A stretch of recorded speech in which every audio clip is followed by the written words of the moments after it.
নমস্কাৰ, মই সামন্তিকা শৰ্মা। প্ৰথমতে সমূহ অসমবাসী ৰাইজলৈ মোৰ ফালৰ পৰা নৱবৰ্ষৰ ইংৰাজী নৱবৰ্ষৰ শুভকামনা যাচিছোঁ।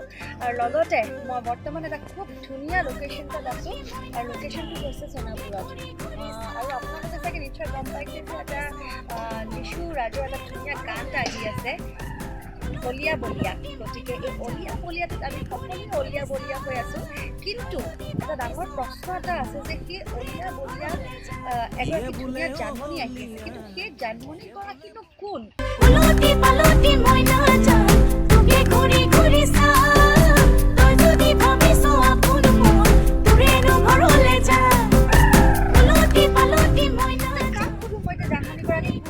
ইমান জানিব মন গৈছে। উদয় দা শুন না, মই জানমণিগৰাকী। মইহে আছিলো অত বছৰে 2004 পৰা ফালি ফালি তই আহিলি, কোন জানমণিক লৈ আহিলি?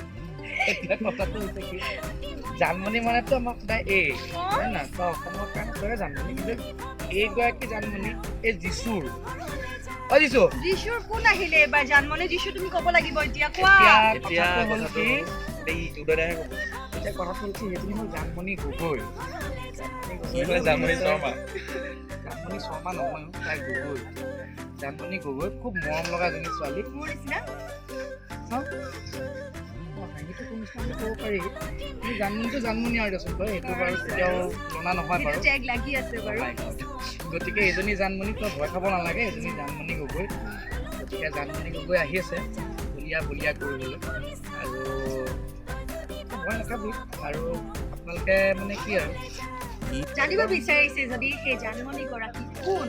শ্যামল বাক এজনী জানমণিয়ে মানে ক্ৰছ কৰি পেলাই নাযায় আকৌ দেই, সেইটো কিন্তু একদম মেইন পাৰ্ট হ'ব লাগিব। ক্ৰছ কৰি নাযায়। গতিকে 10 জানুৱাৰীলৈকে আপোনালোক ৰখিব লাগিব, তাৰপিছত আমি ধুনীয়াকৈ আপোনালোকে এৰি দিম, ধুনীয়াকৈ চাব পাৰিব। আৰু জানমণি যদি কোন হয় তেতিয়াই গম পাব এই অলিয়া বলিয়া জানমণি কোন। কোন সেইগৰাকী জানমণি? গতিকে 10 জানুৱাৰীলৈকে আমি সকলোৱে ৰৈ থাকিব লাগিব। গানটো ৰিলিজ হৈ আছে, আৰু গানটো শুনি বৰ্তমান যিহেতু মই শুনিব পাইছোঁ, গানটো শুনি মোৰ খুবেই বেছি ভাল লাগিছে, আৰু আশা কৰিছোঁ গোটেই অসমবাসী ৰাইজেও গানটো শুনি খুব ভাল ইয়ে বোলে অহলীয়া, সিয়ে বোলে বহলীয়া, আশা কৰিছ নেকি ধনী ঘৰৰ